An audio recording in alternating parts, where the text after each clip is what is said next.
Hello friends, आज हम मिलने आए हैं मिस्टर हितेश एच रामदासानी से, जो एडमिनिस्ट्रेटिव ऑफिस संभालते हैं learners academy English high school का और साथ साथ में प्रिंसिपल भी है।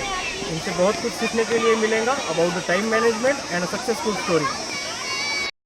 तो good morning sir. Good morning, Jesh bhai. Nice to see you here. Sir, आपको तो पता है और आप काफ़ी हमारे लिए भी आइडल हो तो थोड़ा सा नर्वसनेस आ रहा है हमें।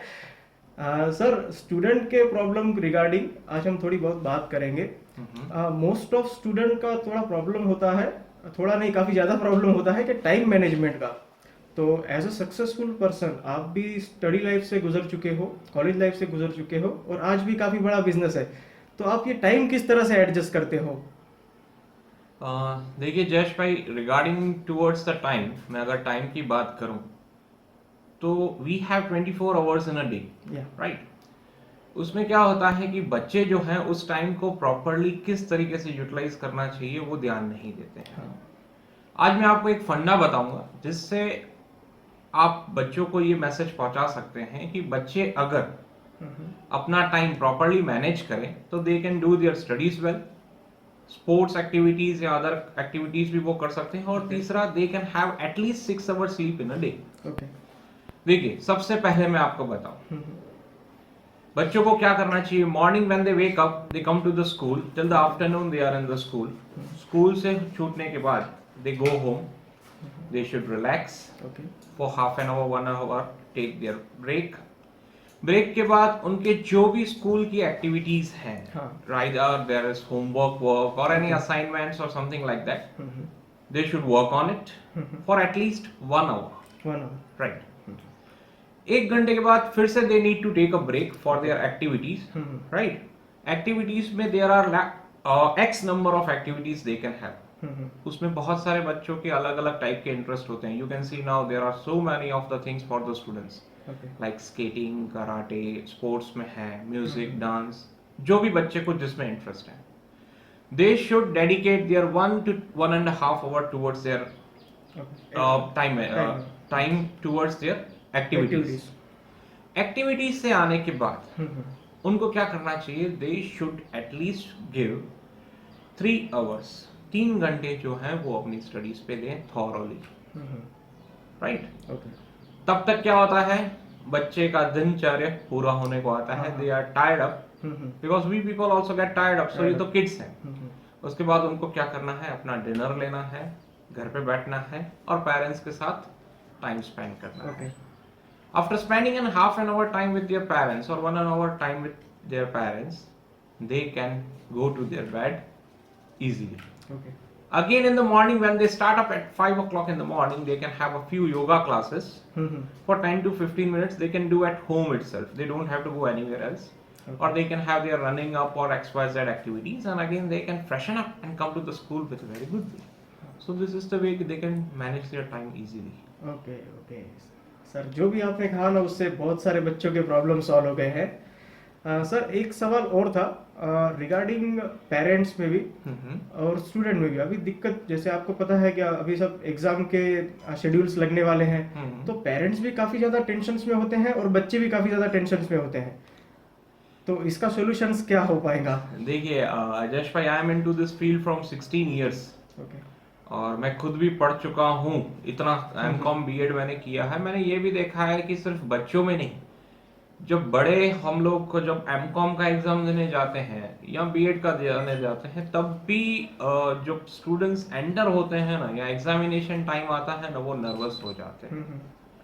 देखिए, मेरा सबसे पहली बात मैं आपको ये बोलना चाहूंगा, किसी भी बच्चे को हमेशा ये बात ध्यान रखनी है, they don't have to be nervous. कभी भी आप किसी भी चीज को लेके नर्वस मत होइए। See, exam is a part of a life. You are facing many challenges in your life.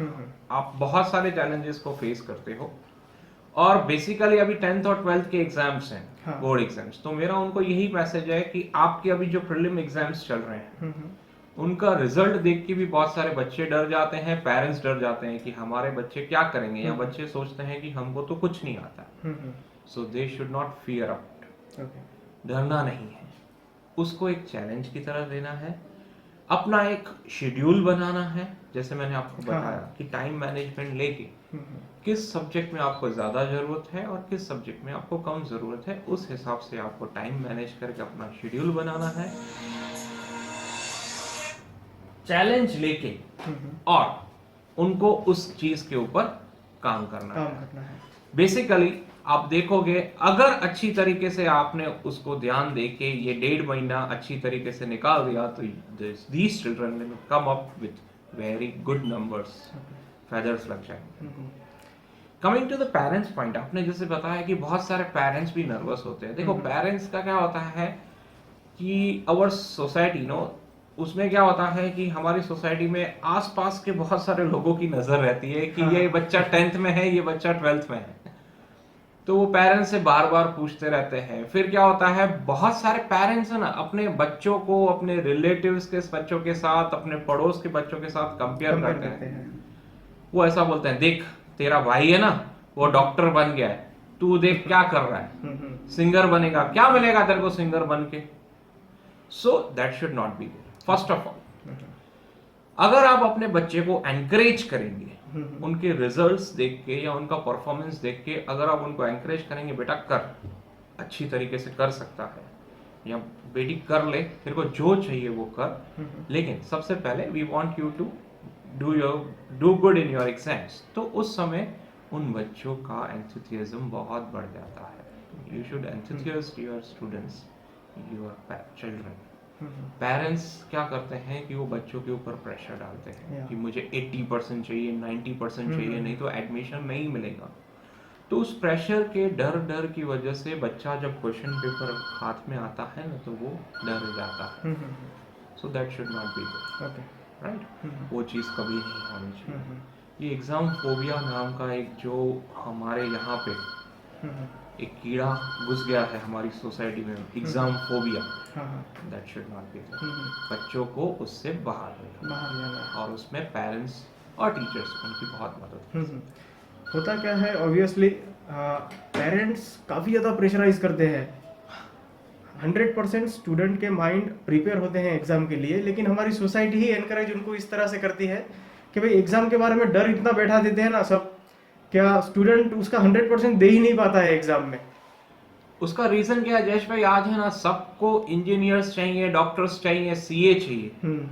सब पेरेंट्स चाहते हैं हमारे बच्चे इंजीनियर बने, डॉक्टर बने, बिकॉज हमारी सोसाइटी एक इस मुकाम पे आ गई है ना कि each and everyone wants status and each and everyone wants money. आज मैं आपको बताऊं हमारे प्रोफेशन में, टीचिंग प्रोफेशन में लोग आना पसंद ही नहीं करते हैं, बिकॉज हम लोगों को सबसे कम सैलरी दी जाती है। बट उसके लिए मैं आपको एक बात बताना चाहूंगा, टीचिंग का एक ऐसा प्रोफेशन है, मेरे जो टीचर्स है या कोई भी टीचर है पूरे वर्ल्ड में, वो अपना पूरा डेडिकेशन देती है फॉर द स्टूडेंट्स। आज टीचर्स हैं तो ही इंजीनियर्स, डॉक्टर्स और साइंटिस्ट बनते हैं। इसी तरह पेरेंट्स क्या करते हैं, अपने बच्चों को फोर्स करते हैं। तो मेरी यही सलाह है पेरेंट्स को, जैसे मैंने पहले बोला, डोंट प्रेशराइज योर स्टूडेंट्स।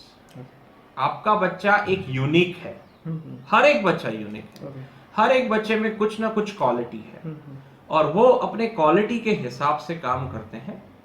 और अगर आप उनको फ्री छोड़ोगे, फ्री मतलब बिल्कुल फ्री नहीं छोड़ना है, लेकिन आप अगर उनके हिसाब से उनको पढ़ने देंगे और उनके साथ चल के रहेंगे, उनको एनकरेज करेंगे, तो वो ऑटोमेटिकली अच्छे नंबर्स लाएंगे। काफी ज्यादा फर्क गिर जाएगा, काफी ज्यादा फर्क आ जाएगा। Because the thing is that you know adolescence age ऐसी होती है ना जहाँ पे you can not pressurise the students, you have to deal with them with love, affection. और यही सब मैटर्स पेरेंट्स का ही डिसाइड करते हैं कि वो सक्सेसफुल लाइफ में होगा, देन उसका पाथ जो है, जो बोलते हैं ना कि हम कौन सी लाइफ में जाएं, रोड मैप जो है वो पेरेंट्स डिसाइड करते हैं। और इसमें पेरेंट्स का काम है सिर्फ वो रोड मैप दिखाना, लेकिन टीचर का काम होता है उसको आखिरी तक लेके जाना। बिल्कुल। तो टीचर तो ऑब्वियसली माँ बाप के बाद में गुरु। वैसे हमारे हिंदुस्तान में या पूरे वर्ल्ड में आप देखिए तो गुरु को माँ बाप से ऊपर का दर्जा दिया गया है। सो गुरु क्या है कि उनको गाइडलाइंस दे सकते हैं, पेरेंट्स बच्चों को गाइडलाइंस दे सकते हैं, बच्चों को उन गाइडलाइंस के ऊपर वर्क करना है।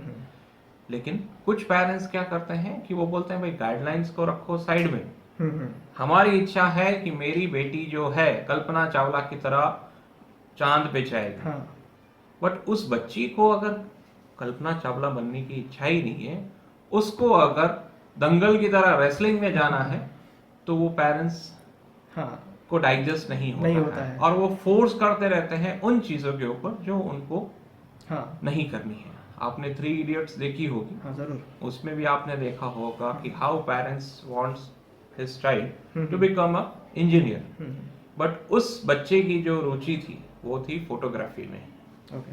And he become a very good photographer. Similarly मैं आपको मेरा एग्जांपल दूं हम्म। तो my whole family is a business family, hmm. But मुझे टीचिंग के सिवा और कोई चीज समझ में ही नहीं आती, to be very frank. So I have been into this field from last 16 years and I am enjoying my profession. And I would suggest my students also that this is a very noble cause we are doing for the society. आप लोग भी इसके बारे में सोचिए और आगे बढ़िए। ओके सर, हमारे लास्ट टॉपिक के ऊपर हम आते हैं। क्या एज अ सक्सेसफुल पर्सन आप भी हो, काफ़ी सारे लोगों को आप गाइड भी करते हो, काफ़ी सारे स्टूडेंट ने ज़िंदगी भी बनाया है आपकी, लेकिन आप आपका जो सक्सेस पाथ है इसे किस तरह से मैनेज करते हो? देखिए जयेश भाई, मैंने जैसे आपको बताया कि मैंने 16 इयर्स इस फील्ड को दिए हैं। Merely at the age of 31 I became the principal, and it is the first time in the Kutch that youngest principal मैं हूँ इस पूरे कच्छ एरिया का। See the thing is that is the dedication towards your profession. दो बातें आ जाती है, एक जगह आ जाता है ऑक्यूपेशन और एक जगह आ जाता है प्रोफेशन। ठीक है, बहुत सारे लोग हैं ना जो हैं वो काम करते हैं पैसों के लिए। आपने सुना भी होगा, इतने पैसों में तो इतना ही काम होगा। हाँ। ऐसे वर्ड्स आपने सुने। लेकिन ऐसा नहीं है। हमारा जो फील्ड है, हम लोग इस फील्ड में सक्सेस कब हो सकते हैं जब हमको बच्चों की और पेरेंट्स की ब्लेसिंग्स मिलती हैं। हाँ ऑब्वियसली। राइट। हमारे लिए जो मेन हमारी पूंजी है, हमारे लिए जो मेन हमारी कमाई है वो पैसा नहीं है, बट इज द एप्रिशिएशन। जितना हम लोग एप्रिशिएट होते हैं ना, इतना हमको अच्छा लगता है।